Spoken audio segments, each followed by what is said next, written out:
हाय मेरे नन्हे मुन्ने प्यारे बच्चों जो क्लास 10 में अभी पढ़ रहे हैं, आप सभी के लिए सोशल साइंस का ऑब्जेक्टिव लेकर के आए हैं। तो आप आज फटाफट आप लोग देखिए कि आप किस पानी में अपने आप को जांचिए इन ऑब्जेक्टिवों के माध्यम से।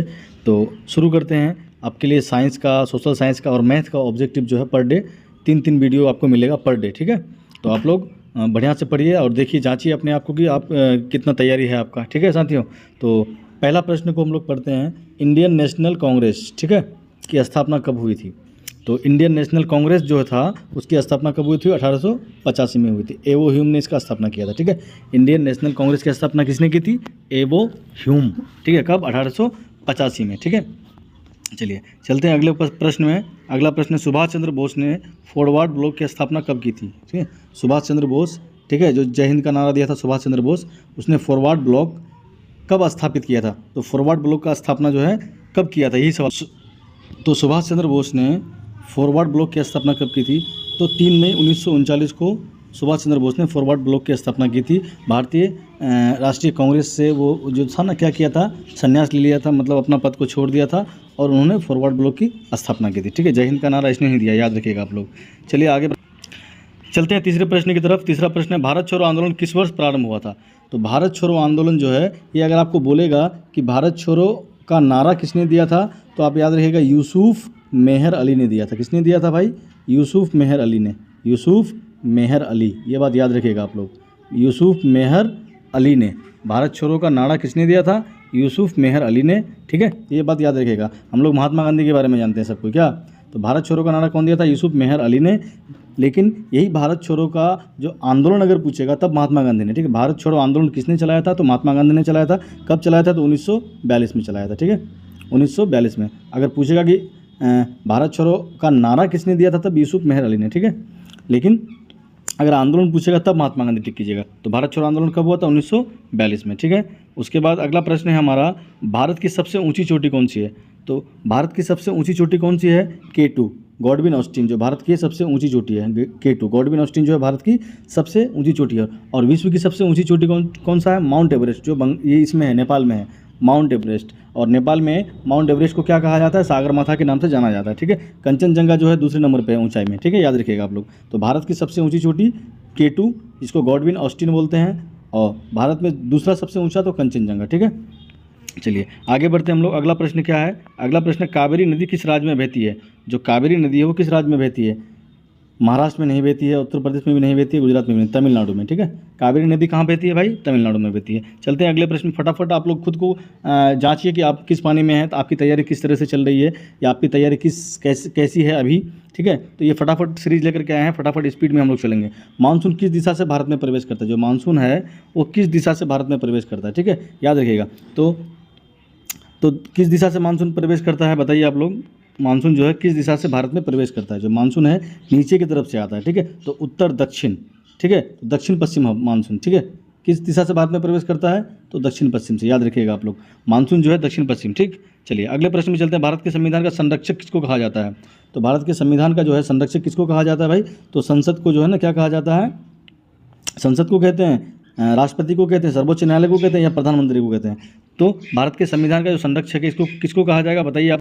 तो किसको कहते हैं दोस्तों?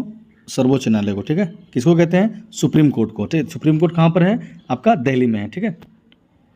चलिए चलते हैं, राष्ट्रपति के बारे में जानते हैं, कौन है अभी राष्ट्रपति। प्रधानमंत्री के बारे में भी जानते हैं आप। संसद के 2 सदन होता है, उच्च सदन और निम्न सदन, जिसको हम लोग लोकसभा और राज्यसभा के नाम से जानते हैं। चलिए अगला प्रश्न है हमारा 8वां प्रश्न, तेजी से चलेंगे हम लोग, ठीक है। फर्स्ट डिवीजन है ये, ठीक है। भारतीय संविधान कब लागू हुआ?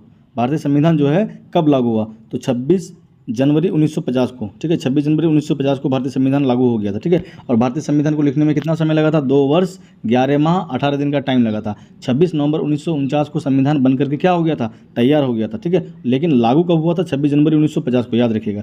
1947 15 अगस्त 1947 को हमारा देश क्या हुआ था? आज़ाद हुआ था, ठीक है, याद रखिएगा भाई। चलिए आगे बढ़ते हैं। 9वां प्रश्न क्या? राज्यसभा में सदस्यों की अधिकतम संख्या कितनी होती है? जो राज्यसभा है उसमें सदस्यों की अधिकतम संख्या कितनी होती है? जो राज्यसभा है उसमें सदस्यों की अधिकतम संख्या कितनी होती है?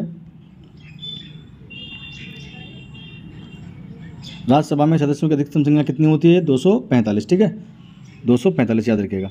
चलिए अगले प्रश्न में हम लोग चलते हैं। मुद्रण यंत्र, प्रिंटिंग प्रेस का आविष्कार किसने किया था? जो मुद्रण यंत्र है, प्रिंटिंग प्रेस है, उसका गुटेनबर्ग ने किया था। किसने आविष्कार किया था? गुटेनबर्ग ने किया था। ठीक है। जेम्स वाट ने भाप इंजन का किया था। ग्राहम बेल आप जानते हैं किसने? आइजैक न्यूटन है, बल का मात्रक दिया था वो। तो चलिए, ग्राहम बेल जो है टेलीविज़न का खोज किया था। ठीक है। और जोहान्स गुटेनबर्ग जो था वो मुद्रण कला या मुद्रण यंत्र, प्रिंटिंग प्रेस का आविष्कार किया था। चलिए आगे बढ़ते हैं। अगला सवाल क्या है हमारा? 11 नंबर। जो आरबीआई है, RBI reserve bank of India, भारतीय रिजर्व बैंक, इसको बैंकों का बैंक कहा जाता है। ठीक है। इसका मुख्यालय पहले कोलकाता था और अभी जो आरबीआई का मुख्यालय है, भारतीय रिजर्व बैंक का मुख्यालय मुंबई में है। ठीक है। इसकी स्थापना कब हुई थी? तो इसकी स्थापना हुई थी 1 अप्रैल 1935 को, याद रखिएगा आप लोग, 1 अप्रैल 1935 को। और इसका जो राष्ट्रीयकरण हुआ था वो 1949 को हुआ था। 1 अप्रैल 1949 को इसका क्या हुआ था? राष्ट्रीयकरण हुआ था। तो भारतीय जो भी नोट है ना, नोट छापने का काम यही करता है। ठीक है। तो उसके बाद क्या होता है कि आरबीआई का एक गवर्नर होता है। आप लोग बताइएगा कि अभी आरबीआई का जो है गवर्नर कौन है? ठीक है। आप लोगों के लिए एक सवाल है, आरबीआई का गवर्नर कौन है? ठीक है। गवर्नर, इसमें लिखा हो रहा था ना, मैं धारक को वचन देता हूँ, उसके नीचे उसका साइन रहता है। तो आरबीआई का गवर्नर अभी कौन है? आप लोग कमेंट करके बताइए। ठीक है। चलिए चलते हैं अगले सवाल की तरफ। अगला क्वेश्चन है हमारा, 12वां प्रश्न है, मेक इन इंडिया अभियान कब शुरू किया गया था? मेक इन इंडिया जो प्रधानमंत्री नरेंद्र मोदी ने शुरू किया था, मेक इन इंडिया कब? तो 2014 में शुरू किया था make in India. Make in India तो नहीं हो पाया, मेड इन इंडिया हो गया। ठीक है। पागल हो गया सब इंडिया वाला। चलिए अगला प्रश्न को देखते हैं हम। 13 नंबर प्रश्न क्या है? भारतीय संसद का बजट कौन प्रस्तुत करता है? जो भी बजट है हर साल 1 अप्रैल से लेकर के अगले साल का 31 मार्च तक जो बजट प्रस्तुत करता है वो कौन करता है? वित्त मंत्री। कौन करता है? वित्त मंत्री। अभी निर्मला सीतारमण है। ठीक है। चलिए अगला प्रश्न में चलते हैं हम लोग। फास्ट कर हम आप लोग का रिवीजन है तो इसलिए तेज़ी से चल रहे हैं हम तेज़ी से चल रहे हैं। द्वितीय पंचवर्षीय योजना, तो पहला जो पंचवर्षीय योजना था वो कृषि पर जोर दिया गया था और दूसरा जो पंचवर्षीय योजना था उसमें औद्योगिक विकास पर जोर दिया गया था। ठीक है। इसमें स्कूल, कॉलेज, अस्पताल ये सबको काफ़ी जोर शोर से खोला गया था। ठीक है। जो सड़क उड़क है उसका निर्माण काफ़ी तेज़ी से किया गया था। ठीक है। ताकि नागरिकों को सुविधा हो। और पहला जो था पंचवर्षीय योजना उसमें कृषि पर विशेष बल दिया गया था, याद रखिएगा। चलिए अगले प्रश्न में चलते हैं हम लोग। 15वां प्रश्न है हमारा, जो 15 नंबर का प्रश्न है, मुगल वंश का संस्थापक कौन है? ठीक है। तो मुगल वंश का संस्थापक सीधा कौन है भाई? बाबर है। कौन है? मुगल वंश का संस्थापक बाबर। अकबर को दीन ए इलाही के नाम से जाना जाता है, याद रखिएगा। अकबर को किसके नाम से? दीन ए इलाही के नाम से जाना जाता है। औरंगजेब के बारे में भी है। चलिए फास्ट कैलकुलेशन है इसलिए सभी ऑप्शन को लेकर हम लोग नहीं चल रहे हैं। ठीक है ना। झांसी की रानी लक्ष्मीबाई 1857 की क्रांति, तो हमारा जो पहला भारतीय स्वतंत्रता संग्राम था 1857 की क्रांति, वो जो है ना अलग अलग जगहों से अलग अलग देशभक्तों ने, अलग अलग जो हमारे महापुरुष हैं उन्होंने मतलब लड़ाई लड़ने में योगदान दिया था। ठीक है। तो जैसे बिहार में कुंवर सिंह ने दिया था। ठीक है। उसी तरह से झांसी की रानी, ये जो था 1857 की क्रांति, अंग्रेजों से युद्ध किया था। कहाँ पर किया था? तो ग्वालियर मध्य प्रदेश में, याद रखिएगा, ग्वालियर मध्य प्रदेश में। ठीक। चलिए अगले सवाल में चलते हैं हम लोग। 17वां प्रश्न है हमारा। 17 नंबर का प्रश्न क्या है कि राष्ट्रीय आय की गणना भारत में कौन करता है? जो राष्ट्रीय आय है उसका गणना कौन करता है? CSO करता है, केंद्रीय सांख्यिकी संगठन, याद रखिएगा, केंद्रीय सांख्यिकी संगठन, सेंट्रल स्टैटिस्टिकल ऑर्गेनाइजेशन। ठीक है। राष्ट्रीय आय की गणना किया था। चलिए अगले सवाल में चलते हैं। 18 नंबर प्रश्न है, भारत में ग्रामीण विकास बैंक की स्थापना कब हुई थी? तो ग्रामीण बैंक विकास याद रखिएगा आप लोग, नाबार्ड से। ठीक है। नाबार्ड, NABARD, नाबार्ड। इसका फुल फॉर्म भी पूछता है आपका मैट्रिक का एग्जाम में। ठीक है। ध्यान रखिएगा। मतलब भारत में ग्रामीण विकास बैंक जो नाबार्ड है ना, उसकी स्थापना जो कृषि क्षेत्र में जो मजदूर तबके के किसान हैं, जो छोटे छोटे किसान हैं, उनको लोन मुहैया कराती है। ठीक है। तो इसकी स्थापना कब हुई थी भाई? इसकी स्थापना जो था 1982 में की गई थी। कब की गई थी? 1982 में, याद रखिएगा। और नाबार्ड की स्थापना कब की गई थी? तो 1985 में, ये भी याद रखिएगा आप लोग। ठीक है। वही भारतीय विकास ग्रामीण बैंक ये नाबार्ड से संबंधित ही है। मतलब अगर आपको बोलेगा कि भारत में ग्रामीण विकास बैंक तो 1982 में इसका हुआ था, लेकिन नाबार्ड का 1985 में हुआ था। ठीक है। चलिए अगले प्रश्न की ओर बढ़ते हैं हम लोग। 19वां प्रश्न है, नाबार्ड की स्थापना कब हुई थी? देखिए अगला प्रश्न ही आ गया हमारा, नाबार्ड की स्थापना 1885 में। चलते हैं अगले सवाल की तरफ। अगला सवाल 20वां सवाल है, दिल्ली का लाल किला किसने बनवाया था? जो दिल्ली का लाल किला था वो उसको किसने बनवाया था? ठीक है। सवाल है हमारा कि दिल्ली का लाल किला किसने बनवाया था? जो दिल्ली का लाल किला है शाहजहां ने बनवाया था। ठीक है। जामा मस्जिद भी शाहजहां ने ही बनवाया था, याद रखिएगा। ठीक है साथियों। जो अगला प्रश्न 21 नंबर प्रश्न है, भारत की सबसे लंबी तटरेखा वाला राज्य, तो सबसे लंबी तटरेखा वाला राज्य कौन सा है भैया?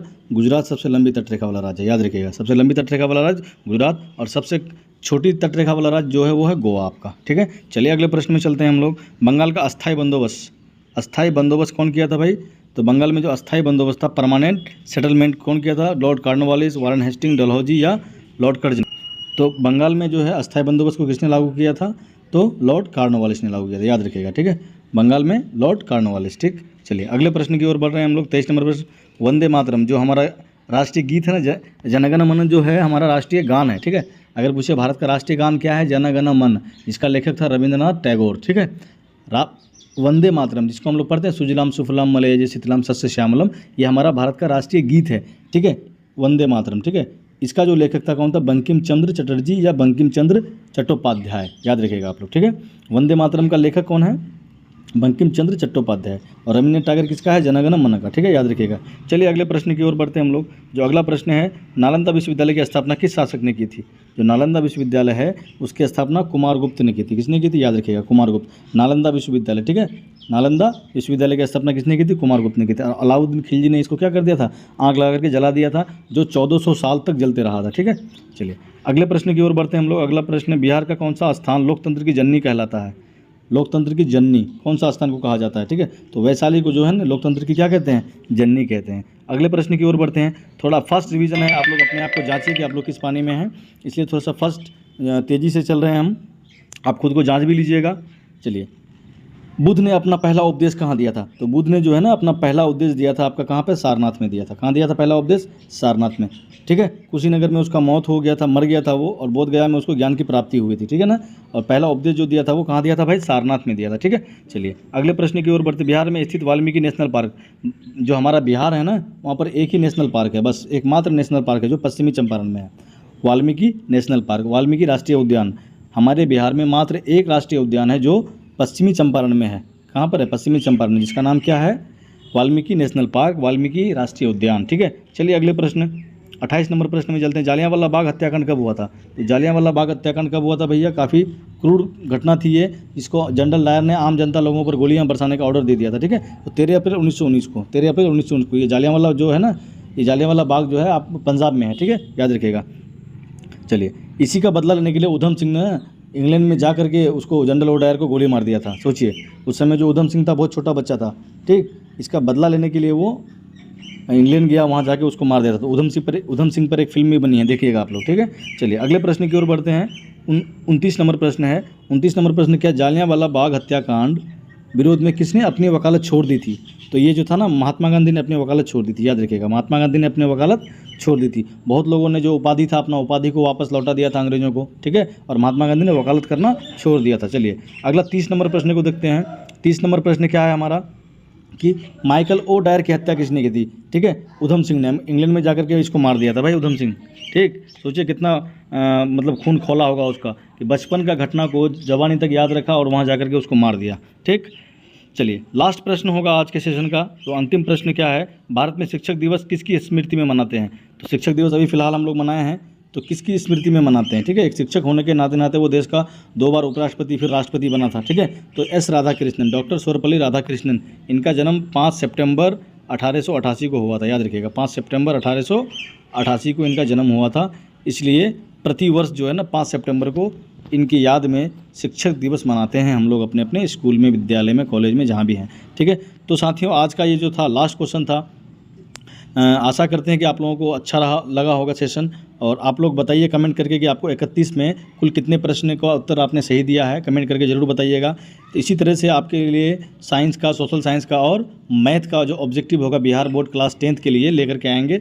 आप लोग बने रहिएगा हमारे चैनल के साथ, और चैनल को सब्सक्राइब कर दीजिएगा, अपने दोस्तों को के पास भी शेयर कर दीजिएगा, ठीक है। पढ़िए, मन लगा करके पढ़िए, ठीक है। कुछ ही दिनों में आपका एग्ज़ाम होने वाला है, कुछ महीने ही बाकी है, ठीक। धन्यवाद।